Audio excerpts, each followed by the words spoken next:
As Afoma, reputation began to grow within the school and the community. Something unexpected happened.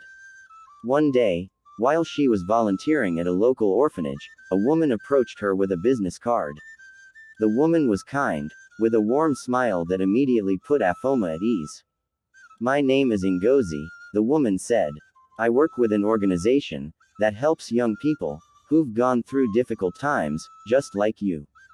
We help them heal and provide a safe space for them to grow.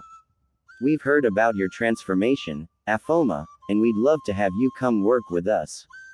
Afoma was taken aback. She had never considered working with an organization like that. She had always focused on her own recovery, but the idea of helping others who had struggled like she had felt like a calling. I don't know if I'm ready for that," Afoma said, nervously. "I've only just begun my own healing process." Ngozi smiled warmly. "I understand, Afoma, but I believe you have something special to offer. You've walked the hard road and made it to the other side. You can be a beacon of hope for others." Afoma thought about the children she had met at the orphanage, how they had suffered so much, yet still managed to smile. She thought about the people who had helped her when she was lost. Prophet Elijah, her parents, and even Joy. She had never been alone in her struggle. There had always been someone who believed in her. Maybe it was time to believe in others. With a hesitant but hopeful heart, Afoma agreed. She told Ngozi that she would like to learn more about the work the organization did, and see if she could be a part of it. In the following weeks, visited the organization's headquarters. She was introduced to a group of counselors, social workers, and volunteers who were dedicated to helping young people rebuild their lives.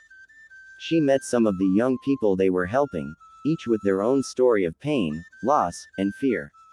But each one, just like her, was on a journey to recovery. Afoma felt an overwhelming sense of purpose.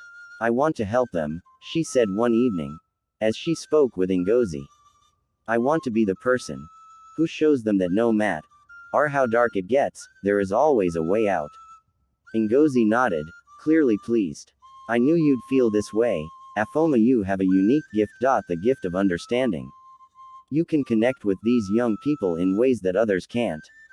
They'll look to you for guidance, and you'll show them that it's never too late to change."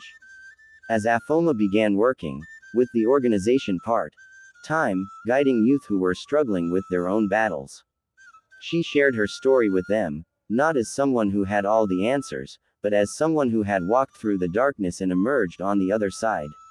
Slowly but surely, MMA began to make a difference in the lives of the people she worked with. It wasn't easy. Some days were harder than others. But she realized that her purpose wasn't just about healing herself. It was about helping others heal, too. And for the first time in a long time, Afoma understood that the healing of her heart was just the beginning of something greater. As Afoma involvement with the organization grew, so did her sense of responsibility. She began to take on more leadership roles, helping to organize activities and led support groups. At first, she was unsure of herself. She had always been someone who followed rather than led. But as she saw the positive impact she was having on the lives of others, she began to grow into her role. One day, the organization organized a community outreach event to raise awareness about the struggles young people face. Afoma was chosen to be one of the main speakers. The pressure was intense. This would be her first time speaking to a large crowd, and the weight of her past haunted her thoughts. Could she truly inspire others? Could she stand in front of so many people and be the person they needed her to be? The day of the event arrived, and Afoma stood backstage, her heart pounding. She could hear the voices of the crowd as they filled the hall. Her palms were sweaty, and doubts clouded her mind. What if she wasn't enough? What if they could see the darkness in her past? Prophet Elijah's words echoed in her mind. "You are not defined by your mistakes, Afoma. You are defined by your choices." With a deep breath, she walked onto the stage, her eyes scanning the audience. She saw faces filled with hope and curiosity, faces of people who were searching for a way out of their own struggles. She took a moment to gather herself before she began speaking. Good evening, everyone, Afoma's voice rang out, steady but filled with emotion. I stand here before you, not as someone who has it all figured out, but as someone who has walked through darkness and emerged on the other side. My journey hasn't been easy, but it has taught me something that I want to share with all of you. It's never too late to change. It's never too late to find a way out of the darkness. As Afoma spoke, the words flowed from her heart. She shared her story, her struggles, her mistakes, and the darkness that had consumed her. But she also shared the hope she had found, the light that had saved her. She spoke about the power of forgiveness, both from others and from herself. The crowd listened in silence, captivated by her honesty and strength, could see the impact her words were having. She could see the hope flicker in their eyes, the spark of belief that maybe they could change too. When she finished, the room erupted in applause. But it wasn't just the applause that made her heart soar. It was the feeling that, for the first time, she had truly made a difference. She wasn't just Afoma from the rich family anymore. She was Afoma. The girl who had overcome her past and was helping others to do the same. After the event, several people approached her to thank her for sharing her story. Some even said they had been inspired to seek help and start their own journeys of healing. Despite the success of her speech and the positive feedback she received, Afoma found herself struggling with an old enemy, self-doubt. It wasn't as loud as it used to be, but it still crept into her thoughts from time to time. No matter how many people told her how proud they were of her, or how much progress she had made, Afoma still questioned her worth. She had always been told she was special, and her family had high expectations of her. But deep down, she had often wondered if she was truly capable of living up to them.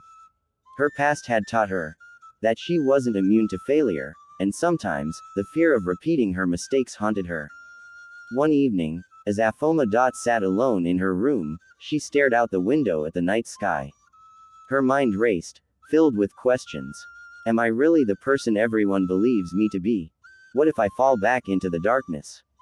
The feeling of uncertainty was overwhelming.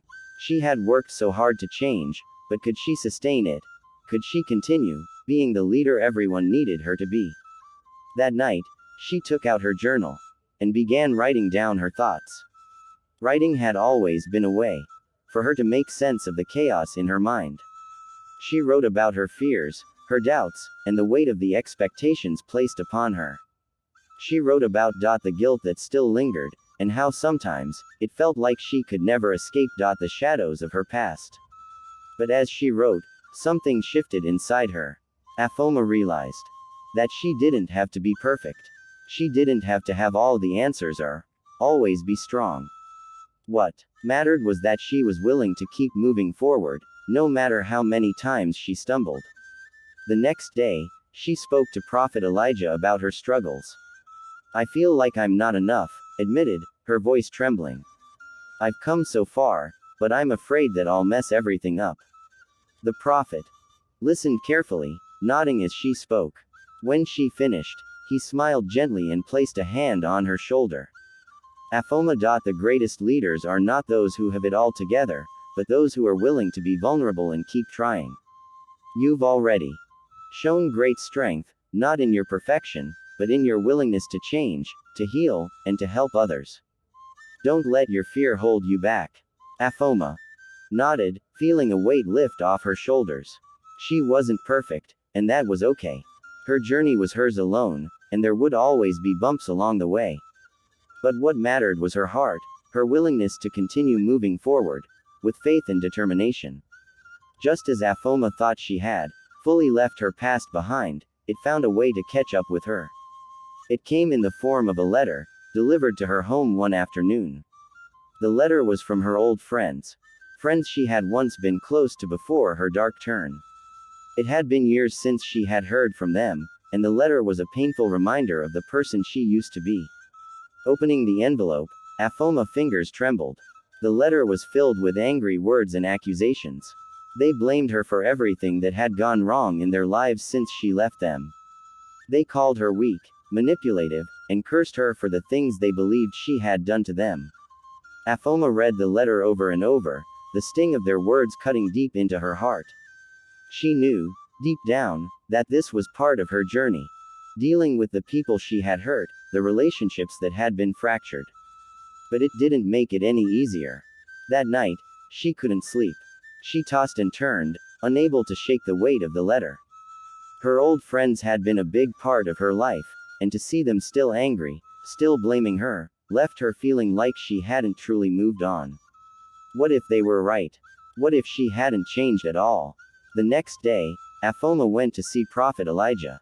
She needed guidance, someone to help her make sense of the flood of emotions she was experiencing. As she explained what had happened, the prophet listened carefully, then gave her a gentle smile. Afoma, he said, the past has a way of haunting us, but it no longer defines us. The people who wrote that letter, while they may have their reasons for their anger, are not the ones who determine your future. You are the one who decides who you are now.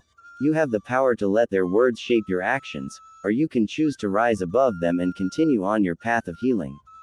Afoma sat quietly, taking in his words. She knew the truth of what he said, but the pain was still there. She had hurt people, and no amount of time or change could erase that. But she also knew that her journey wasn't about erasing the past. It was about learning from it and growing. Took the letter home with her and, for the first time, she read it with a new perspective. Instead of feeling crushed by their words, she felt something shift inside her. She didn't need their approval or forgiveness to continue on her path. She had already forgiven herself, and that was the most important thing. With a steady hand, Afoma tore the letter into pieces and threw it into the fire. As the flames consumed the paper, she felt a sense of release. The past was gone. What mattered now was what she was doing in the present and what she would do in the future. In the weeks that followed, Afoma felt a growing sense of peace within herself. The anger and resentment she had carried for so long had slowly been replaced with forgiveness. First for herself, and now, for those who had wronged her. She realized that healing was not just about changing herself, it was about letting go of the burdens that weighed her down. One afternoon, as Afoma was walking through the market with her mother, she ran into someone she never expected to see again.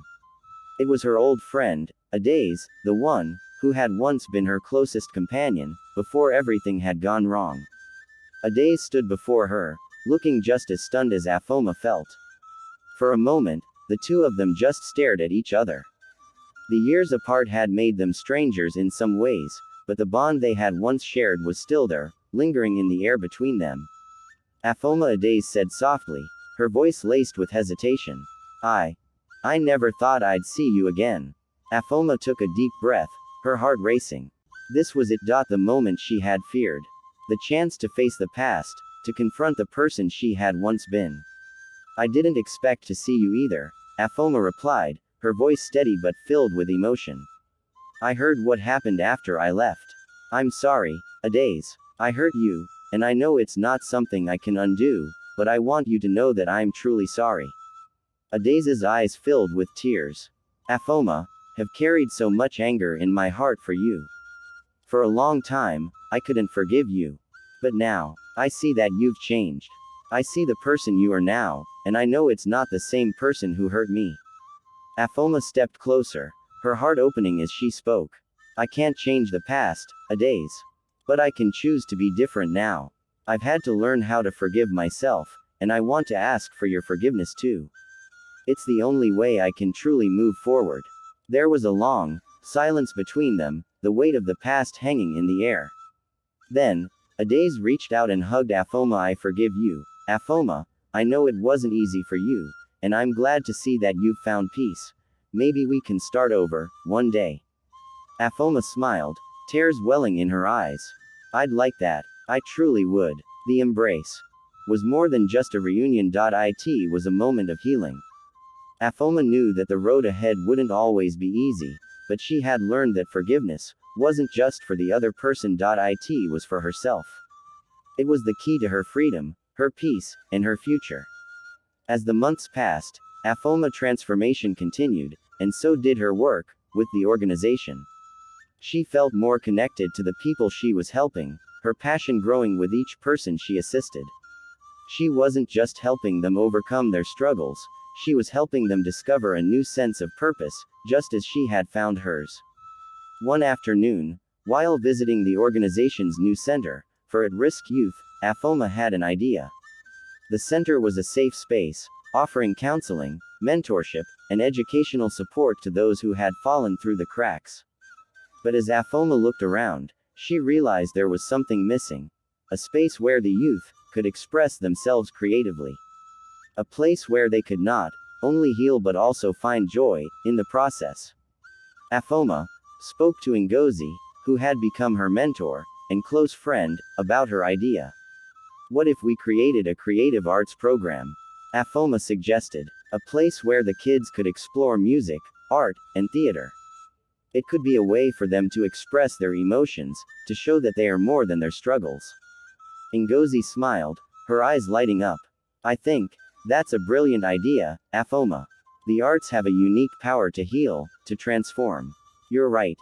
This could be just what they need. Together, they set to work planning the program. They reached out to local artists, musicians, and actors who were willing to volunteer their time to teach the youth. They created workshops in painting, drumming, writing, and acting, and soon the center became a hub of creativity. Afoma was thrilled to see the transformation in the young people who attended the workshops. It was like a spark had been lit within them. Some of the youth had never held a paintbrush or written a song before, but as they immersed themselves in the creative process, they discovered talents they never knew they had. It was a powerful reminder of the potential within each of them. One afternoon, Afoma sat with a young boy named Chijoke, who had been struggling with his emotions after losing his parents. He had been withdrawn and angry, but when he started attending the art classes, something changed. I didn't think I could do this, Chijoke said, showing Afoma a painting he had created. It was a simple but beautiful landscape, full of bright colors. But now I feel like I can finally express myself. It feels good to make something beautiful, you know. Afoma smiled, her heart swelling with pride. I'm so proud of you, Chijoke. You've done something amazing. The creative arts program continued to thrive, and Afoma knew that she had found her true calling. It wasn't just about helping others. It was about giving them the tools to help themselves, to find strength in their own creativity and to reclaim the joy that had once been lost to them. As Afoma stood in front of the center, one evening, watching the sunset paint the sky with shades of orange and pink, she felt an overwhelming sense of gratitude. The journey she had taken from the darkness of her past to the light of her present had not been easy, but it had been worth every moment. She had learned so much about herself, about forgiveness, and about the power of second chances. Her transformation wasn't just about leaving behind the mistakes she had made. It was about embracing who she was now. The person who had the strength to face the consequences of her actions, to heal, and to help others do the same. It was about choosing a path of light, not just for herself, but for the people around her. The center was buzzing with activity as the kids worked on their projects, rehearsed for an upcoming play, and collaborated on songs. The energy was infectious, and Afoma couldn't help but smile. She was proud of what they had all accomplished together. They had built a community. One that wasn't defined by their pasts, but by their potential. Afoma walked through the center, her footsteps light. She visited the different rooms, checking on the kids, offering encouragement, and seeing the joy in their eyes as they shared their creations with her. Every smile, every piece of artwork, every song. Was a testament to their growth. Later that evening, as Afoma sat in the office with Ngozi, they reflected on everything they had built together. We've come a long way, haven't we? Ngozi said with a smile. Afoma nodded. Yes, we have. But it's not just about what we've done. It's about what the kids will do. This is just the beginning for them. They have the potential to go beyond even their own expectations. Ngozi smiled, her eyes full of pride. And you've been a part of that. You've given them hope, Afoma. And now, they're finding their own way to shine. Felt a warmth in her chest at those words. She had started this journey unsure of herself, afraid of the past that haunted her. But now, she stood in a place of peace, surrounded by people who were growing, healing, and finding their own paths. She had come a long way from the girl who had once been consumed by darkness. And now, she was no longer just a product of her past. She was a leader, a healer, a creator of light. As the night fell, Afoma stood by the window and gazed at the stars. The same stars that had watched over her as she struggled, as she questioned, as she learned. And now, they seemed to shine brighter than ever, reflecting the light within her. She was no longer bound by the mistakes of yesterday. She had stepped into a future full of possibilities, and she was ready for whatever came next. The journey wasn't over. It was just beginning. Afoma. Story is one of immense growth, from a young girl plagued by darkness and mistakes to a strong, compassionate leader who learned the true power of forgiveness and self-redemption. Her journey wasn't an easy one. She struggled with self-doubt, faced painful consequences for her past actions, and battled the weight of old friendships and regrets. Yet, through it all, she chose to rise above her past, seeking redemption, not just for herself. But for those she had hurt. The key turning point in Afoma transformation. Was her ability to forgive herself. It wasn't until she embraced her imperfections and let go of the anger and guilt that had weighed her down that she was able to truly begin healing. With the guidance of the prophet and the support of the people around her, she learned that her past didn't have to define her, and that every new day was an opportunity to be a better version of herself. Through her work with the community, Afoma found a new sense of purpose. She didn't just heal herself, she became a beacon of light for others who were struggling. The creative arts program at the center became a sanctuary for the youth, helping them express their emotions and discover their own potential. As she guided them, Afoma realized that healing was a continuous process. Not just for herself, but for everyone she encountered. By the end of the story, Afoma had transformed into a strong, empathetic leader, who not only understood the power of forgiveness, but also recognized the impact of using her own experiences to help others find their path to healing. Her journey showed that the road to redemption is never straightforward, but with perseverance, love, and self-compassion, one can overcome the darkest parts of their past and step into a brighter future. Afoma's story is a powerful reminder that no matter how difficult the past may be, it does not have to determine our future. We all have the power to change, to heal, and to help others do the same. Every step we take toward forgiveness and growth brings us closer to who we are truly meant to be. And that brings us to the end of Afoma, powerful journey from darkness to light, from pain to purpose. If this story touched your heart, don't forget to like, share, and subscribe for more inspiring tales like this one. Drop a comment below and let us know what part of Afoma story moved you the most. Until next time, stay strong, stay kind, and remember, change is always possible.